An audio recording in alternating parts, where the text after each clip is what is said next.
신세계그룹 이마트의 SK 와이번스 야구단 인수 소식이 연일 스토브리그를 달구고 있습니다. 오늘도 핫 이슈 정리를 해보겠습니다. 갑자기 야구단을 이제 놓아버린 SK, 과연 욕먹을 짓을 했는 것인가? 그리고 이번 인수를 바라보는 타 구단들의 두 가지 시선 한번 보겠습니다. 그리고 신세계가 불쑥 발표한 돔구장 실현 가능성이 있는 것인가? NC 다이노스의 우승 보너스 이야기, 그리고 야구단 운영으로 과연 돈을 벌 수 있나 이야기를 해보도록 하겠습니다. SK는 과연 욕먹을 짓을 한 것인가? 지금 와이번스 야구단을 바라보는 두 가지 시선이 좀 혼재를 하고 있습니다. 신세계그룹의 새로운 투자와 비전에 대한 기대감을 표하는 분들이 있습니다. 이제 반대로 또 반대쪽에서는 어이없는 매각으로 발을 빼버린 SK, 야, 이 뒤통수를 맞았다, 이런 분들도 있습니다. 표면적으로 보면 욕먹을 짓을 했다고 봐야죠. 예, 재계 3위입니다. 매출로만 보면 2위 뭐 이런 이야기도 있는데, 자금도 넉넉한 SK그룹이 야구단을 완전히 매각을 했습니다. 그것도 단독 보도가 나오는 그날 오후까지도 야구단 사람들이 아무도 몰랐다. 며칠 전까지 멀쩡하게 이제 샀던 유니폼, 팬들이 유니폼을 구입을 하셨죠. 이제부터 이거 좀 입고 다니면 희귀템, 레어템, 약간 좀 뻘쭘해지는 그런 상황도 됐고, 직원들은 하루아침에 소속이 달라집니다. SK그룹 하다가 바로 신세계그룹, 상대적으로 나이가 많은 이제 고위급 직원들 같은 경우는 미래가 조금은 좀 불투명해졌다는 불안감을 느낄 수 있겠죠. 100% 고용 승계를 했습니다. 하지만 향후는 또 어떻게 될지 알 수 없는 부분이죠. 그리고 보통 고용 승계를 하더라도 인수를 하게 되면 SK그룹에 있던 많은 분들보다는 신세계그룹에서 흔한 말로 좀 점령군이다 이런 이야기도 하는데, 자, 인수 때문에 내려온 분들이 또 요직을 차지하게 되고, 재무 담당들은 거의 뭐 신세계그룹에서 오신 분들이 다 하는 경우가 많겠죠. 어제까지 SK를 외쳤던 많은 팬들이 아무런 준비 없이 이제 신세계 이마트 SSG 쓱 뭐 이렇게 외쳐야 되는 그런 상황이 됐습니다. 하지만 이번 매각은 좀 여러 번 설명드렸다시피 SK가 돈이 없어서 판 것이 아니잖아요. 팔려고 내놓은 것이 아닙니다. 있는데 갑자기 신세계가 적극적으로 매수 의사를 밝히면서 다가서서 성사시킨 딜이죠. 한 번도 없었던 그림은 맞습니다. 그래서 의견이 좀 분분한 것이고, 2월 23일에 정식으로 양도 양수 계약이 이루어집니다. 야구팬, 특히 SK 팬들 입장에서는 좀 황당하시죠. 그래도 이제 인수를 하겠다는 그룹이 신세계다, 그러니까 좀 그나마 기대감을 드러내는 분들이 많습니다. 주위에서도 좀 그런 분들이 많습니다. SK 최태원 회장이, 구단주는 아니지만 이제 그룹 오너죠. 구단주는 최창원 SK가스 부회장이신데, 야구단에 이렇게 최태원 회장이 지원을 아끼지 않았습니다. 또 야구를 아주 많이 좋아하는 이미지는 아니지만 그래도 신경도 많이 썼지만, 스스로 야구 정말 찐팬이다, 야구 강이다 이런 이미지는 좀 아니었잖아요. 근데 정용진 신세계 부회장 같은 경우는 이제 SNS로 소통하는 좀 친근한 이미지도 있고, 젊고 스포츠를 또 좋아하고 여러 혁신적인 비즈니스 모델을 도입했던 기업가이기도 하고, 또 친목 야구팀에서 투수로도 또 활동도 했다고 그러고요. 저는 개인적으로 SK가 이왕에 찜찜함을 안고 야구단을 운영을 계속하고, 또 언젠가는 투자를 좀 줄이고 나아가 야구단 문을 닫을 생각이 있었다, 그랬다면 한편으로는 지금 신세계라는 좋은 인수자가 나왔을 때 결정한 부분은 어떻게 보면 좀 잘했다, 그런 생각도 좀 듭니다. 더 잘 성장시켜 줄 수 있는 이에게 야구단 운영을 좀 맡겼다, 이렇게도 좀 봐지는데요. 이번 인수를 바라보는 이제 9개 구단, 나머지 구단이 좀 시선이 복잡합니다. 부정적인 이제 시선을 먼저 좀 말씀을 드립니다. 탄탄한 재정을 자랑했던 SK 구단입니다. 어찌됐든 야구단이 이제 수익을 내지 못한다는 그 이유밖에 없습니다. 왜 팔았느냐에 대해서 아무도 설명을 하지 못하는데, 그건 돈을 막 벌어들이는 캐시카우였다. 누가 팔겠습니까? 결정적으로 그냥 속내를 들여다보면 수익이 나지 않는 이유, 이것 때문에 야구단을 접었다고 보는 것이 맞습니다. 나아가야 될 바, 이것은 기업에 있어서 기업이 추구해야 될 바는 좀 다른 부분이겠습니다만, 그래서 타구단 관계자들도 우리도 혹시 좀 불안하죠. 표면적으로는 보면요, 흑자보다 적자가 야구팀이 거의 대부분입니다. 재무제표상으로 보면 히어로즈 구단이 2016년부터 4년간 흑자를 기록을 했습니다. 몇몇 구단도 흑자를 기록한 적이 있었죠. 히어로즈 구단의 흑자는 그렇지만 이제 강정호, 박병호 이 두 선수의 포스팅 수입이 큰 비중을 좀 차지를 했고, 또 다른 이제 몇몇 구단의 장부상의 흑자를 보면 모기업이 증자를 하거나 또는 뭐 재정적인 지원도 하고 건물이나 토지를 제공했을 때 그럴 때 이제 야구단의 수입이 그냥 늘었죠. 순수하게 야구를 통한 영업이익으로 흑자를 냈다? 아닙니다. 자, 적자였죠, 사실. 자생력이 떨어지는 상황에서 SK가 이번에 어떻게 보면 만세를 부른 상황 아닙니까? 그래서 여러 이제 팀들이 어떡하지? 긴장감, 불안감이 좀 있죠. SK는 사실 이제 어느 정도로 좀 재정이 탄탄한 느낌을 줬냐 하면 단기 차입도 거의 없었던, 한 번도 없었던 그런 팀이었다고 합니다. 롯데자이언츠가 최근에 50억 원 신용으로 단기 차입했죠. 그래서 이건 뭐 이야기가 많습니다. 왜 이렇게 막 야구단 힘들어? 롯데 힘든 거야? 뭐 이런 이야기까지 있었는데 롯데자이언츠 같은 경우는 2015년을 비롯해서 예전에도 아주 여러 차례 이 같은 단기 차입을 해왔습니다. 돈을 빌리고 갔고. 그래서 이제 비수기에는 돈이 많이 들어가는 상황에서는 돈을 일단 빌립니다. 차입을 하고 시즌이 개막되고 이제 뭐 입장 수익이 발생하고 그다음에 광고비 수입이 들어오면 그때 좀 갚아 나가고 또 롯데 같은 경우는 여러 계열사에서 광고비를 좀 나눠서 받는 입장이어서 시기가 제각각이었다고 그래요. 그래서 목돈이 들어가는 상황이면 금융권에서 자주 차입을 했다고 그럽니다. 어느 정도 신용이 있으니까 신용으로 차입을 했죠. 물론 이번에 뭐 계열사에서 차입을 했습니다만 롯데 외에도 몇몇 구단은 이제 무담보 신용 차입, 그리고 또 건물 담보 또는 조만간 들어올 이제 입장 수익을 담보로 돈을 빌리기도 했습니다. 근데 하나 이글스나 SK 와이번스 같은 구단은 금융권 차입보다는 바로바로 모기업에서 그냥 자금을 요청하면 모기업에서 줬다고 그래요. 그래서 구단의 이제 운영 방식이 차이겠지만은 SK는 타 구단에서 봤을 때도 굉장히 돈 걱정 없는 팀으로 통했습니다. 그래서 이번에 더욱 충격이죠. SK 깜짝 놀랐다. 긍정적인 부분을 좀 한번 보겠습니다. 힘들어서 억지로 떠안는 야구단 인수가 아닙니다. 이번은. 신세계 그룹이 원해서 나선 야구단 인수죠. 8년은 구단이나 또 KBO가 인수자를 막 찾아 나선 예전의 사례가 아닙니다. 반대죠. 신세계가 지난 3년간 치밀한 검토 끝에 프로야구에 뛰어든 것이고 여러 차례 야구하고 싶은데 진입 시도를 하려고 이렇게 눈치를 봤어요. 그러면서 또 프로야구가 상품 가치가 충분히 있다. 내부적으로 판단했고 어떻게 보면 이런 상품 가치 있다는 것이 입증이 된 거죠. 야구단이 덩치가 커서 운영하기 힘이 들고 그리고 지금 뭐 대한민국 인구는 계속 줄어들죠.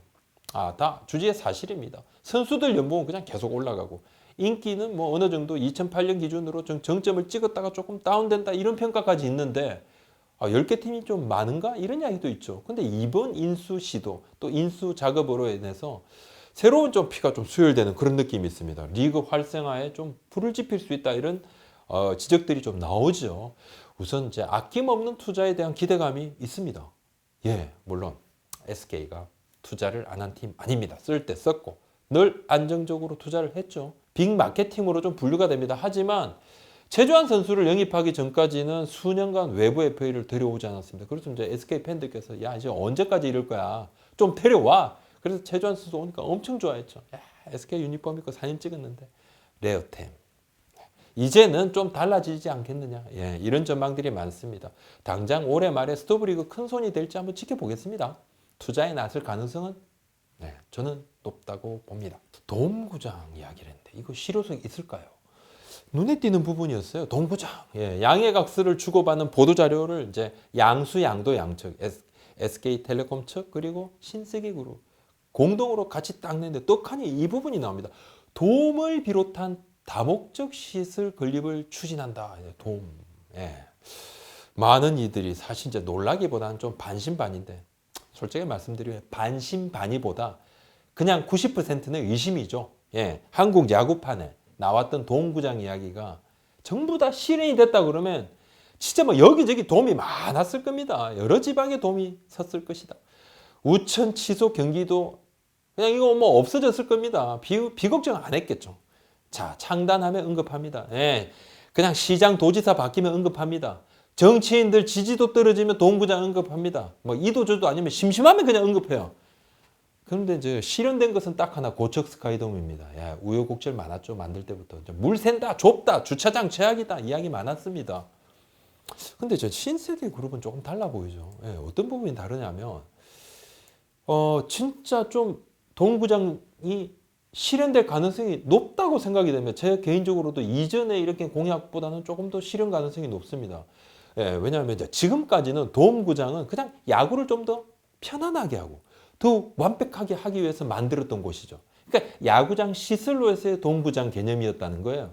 예, 그것이 첫 번째고 어떻게 보면 뭐 그냥 비수기 때 그 공연하는 부분은 크게 신경을 안 쓴 부분인데 근데 이제 비바람 피하고 추위 보호해 줄 수 있는 공간으로서의 이제 동구장이었는데 하지만 신세계 그룹은 좀 달라요. 예, 복합 시설입니다. 여가 선용을 하고 뭔가 여기서 다른 여러 시너지 효과를 낼 수 있는 동구장을 이야기를 하고 있어요. 예, 실제로 유통기업 신세계가 이러한 여러 다양한 시도를 했고 일부는 실패했습니다. 예, 하지만 또 일부는 성공을 거뒀고 복합 공간하면 이제 스타필드가 대표적인 성공 사례죠. 예, 소비자의 시간을 잡는다. 시간을 잡아둔다. 이것이 영업 전략이다. 이렇게 이야기를 했는데 사실 이제 뭐 야구도 보고 공연도 보고 쇼핑도 하고 백화점에서도 물건도 사고 놀이 공간도 있죠. 신세계 그룹 이제 자회사 보면 여러 이제 산지한 유통이라든지 쇼핑, 식음료 프랜차이즈가 많습니다. 뭐 스타벅스도 있죠. 그래서 많은 분들이 야구장에 이제 스타벅스 들어오는구나 이렇게 또 예, 이야기도 하시는데 수익률을 좀 하겠다는 이야기로 좀 풀이가 됩니다. 예, 일본 프로야구 요미우리 자이언츠 홈구장, 도쿄돔, 예, 호텔 있습니다. 종합 쇼핑몰 있더라고요. 놀이기구 있습니다. 그래서 레저 시설이 이렇게 다닥다닥 다 붙어 있습니다. 야구 보고 쇼핑하고, 야구 없을 때는 공연도 보고. 도쿄돔 자체가 좀 대규모 복합 레저 시설이었는데 야구 때문에 돈을 들여서 동구장을 짓는다. 야구만을 위해서 돈을 들여 동구장을 짓는다 그러면 현실 뭐 실현 가능성이 많이 떨어지겠죠. 많이들 보셨지 않습니까? 예전에는 그랬습니다. 예, 공수표 난발 막 했죠. 근데 이제 기업이 돈을 벌기 위해서 투자를 한다. 더 많은 수익을 내기 위해서 투자를 한다 그러면 이것은 실현 가능성이 훨씬 올라갑니다. 그것도 투자 여력이 있는 곳에서 이렇게 하겠다 했을 때는 그럼 진짜 되는 거 아닌가? 이렇게 좀 생각을 합니다. 뭐 장소는 지금 여러 곳이 이야기가 좀 되고 있습니다. 야구단을 운영을 해서 좀 돈을 벌 수 있을까요? 예. 그러면서 뭐 여러 지금 경제 전문가 이런 분들이 막 전망을 했더라고요. 아니 무슨 신세계 그룹이 왜 야구단에 투자를 해? 야 이거 뻘짓이다. 이거 돈 들어가는 짓이야. 돈만 날릴 거야. 이런 이야기 많이 합니다. 1년에 500억씩 들어가는데 근데 이분들이 이상하게 잘 모르시는 근데 야구를 좀 수박 그달기만 야구단의 운영만 보셨나 봐요. 야구단 돈 한 푼도 안 버는 줄 아시는데 그러진 않죠. 예, 벌죠. 그렇게 했다 그러면 지금 자생구단 키움 히어로즈, 예, 히어로즈 구단 같은 경우는 어떻게 살아가겠습니까? 예. 야구단을 운영해서 돈을 벌 수 있을까? 지난해 이제 NC 다이노스가 우승했습니다. 예, 창단 첫 통합 우승. 이번에 우승 보너스 제법 두둑하게 쫙 지급이 됐죠. 선수단의 기여도별로 이제 넉넉하게 보너스가 주어졌는데 타 팀의 첫 통합 우승 때의 보너스 규모를 측정을 해서 그 다음에 또 물가 상승률도 감안해서 NC 본사에서 지급을 했다고 그래요. 주전급 선수들 억대 보너스 받았다 그럽니다. 프런트 직원들도 기여도에 따라서 굉장히 큰 돈을 받았어요. 연봉의 50% 내외 50%가 넘는 돈을 받은 직원도 있고 SK 와이번스의 경우에는 예전에 이제 우승 당시에 연봉의 100% 우승 보너스를 받은 프런트 직원도 있더라고요. 보통 이제 기준은 50%, 연봉의 50%인데 역대로 SK하고 삼성이 가장 이제 우승 보너스가 후했습니다. 프런트의 경우에는 우승 보너스가 보통 연봉의 50% 정도였다 그래요. 그리고 뭐 다른 구단은 더 적고 어떤 구단 같은 경우는 그냥 의류 상품권으로 이렇게 대신한 구단도 있습니다. 괜히 그 얘기죠. 야구단이 흑자를 내서 이 돈 줬을까요? 그러진 않습니다. 모기업의 포상인데 모기업에서는 여러 가지 감안을 했죠. S급의 성과를 낸 자회사 임직원에게 주어지는 보너스 형식 맞습니다. 그냥 자회사도 이렇게 성과가 좋은 데는 보너스를 주니까요. 그걸 그냥 이익 성과급을 준 것이죠. 신세계는 야구단을 샀다는 느낌보다는 저는 개인적으로 야구장, 경기력과 공간을 합친 개념의 야구장을 샀다는 그런 느낌을 좀 받았습니다. 그래서 KBO 리그는 예전에 비해 자생력이 좀 높아졌죠. 한국 프로스포츠 중에서는 자생력도 사실 최고입니다. 왜냐하면 그만큼 KBO 리그가 이렇게 성장을 했죠. 그런데 뭐 우리 채널에 와서 이렇게 야구부장 크보 애견사 이렇게 콘텐츠를 봐주시는 분들 때문에 저도 우리 직원들 뭐 편집료도 지급하고 저도 수당도 받고 감사할 따름입니다. 그리고 이벤트도 하죠. 마찬가지로 야구가 커졌기 때문입니다. 야구단을 운영하는데 보통 400억에서 500억 정도 쓰는데 코로나19라는 특수 상황에서 입장 수익이 거의 없어졌잖아요. 지난해. 이것을 감안하지 않으면 보통 70에서 80% 정도를 야구단 스스로 벌었습니다. 예. 나머지는 모기업이 로고를 가슴에 또는 뭐 헬멧에 또 구장 펜스에 노출을 시키면서 광고비 쪽으로 지급을 했죠. 그러면 모기업 광고 말고 다른 광고를 만약에 야구단의 프런트들이 직접 광고 영업을 해서 붙였다. 그 키움이 그렇게 하고 있죠. 히어로즈가. 물론 히어로즈뿐만 아니라 다른 데도 똑같이 그렇게 한다 그러면 그 야구 광고 시장이 조금 먹는 파이가 조금 줄어는 들겠습니다만 80년대, 90년대에는 모기업 지원 규모가 거의 80% 이상이었습니다. 그동안에 관중이 많이 늘었습니다. 관중 수입도 늘었습니다. TV 중계권료는 수십 배 늘었습니다. 이제 뭐 각 구단별로 80억 원 가까이 TV 중계 수입을 받고 그 다음에 뭐 관중 수입 뭐 100억 이상 되는 팀도 있죠. 이와 더불어 선수들의 연봉도 FA를 필두로 기하급수적으로 수직 상승하는 바람에 지출도 많이 늘었죠. 신세계 그룹이 야구단에 실제 투자할 비용은 외부 FA를 과도하게 잡지 않는다는 가정에서 연간 솔직하게 순수 그냥 광고비로 지원하는 금액은 100억에서 200억 정도 될 것 같습니다. 외부 FA 투자는 4년간 나눠 집행되죠. 물론 가했던 개념이고 신세계 그룹 이제 이마트가 마케팅 시너지 효과, 온 오프라인 통합 효과 여러 가지 공격적인 경영으로 효율을 높여서 충분히 이를 충당할 수 있다고 내부 판단을 해서 야구단을 인수를 했죠. 자, 구단명은 SSG가 이렇게 한데 쓰기라고 발음해야 되나요? SSG. 이미 이제 SS닷컴의 인지도 상승 효과가 대단하다. 여러 곳에서 와 이거 광고비 하면 꽤 되겠다. 물론 뭐 이렇게 하지 않아도 SSG를 모르는 사람은 없지만 내일에는 좀 바뀌었겠죠. 오늘 말씀 여기까지입니다. 구독, 좋아요 한번 도와주십시오. 고맙습니다.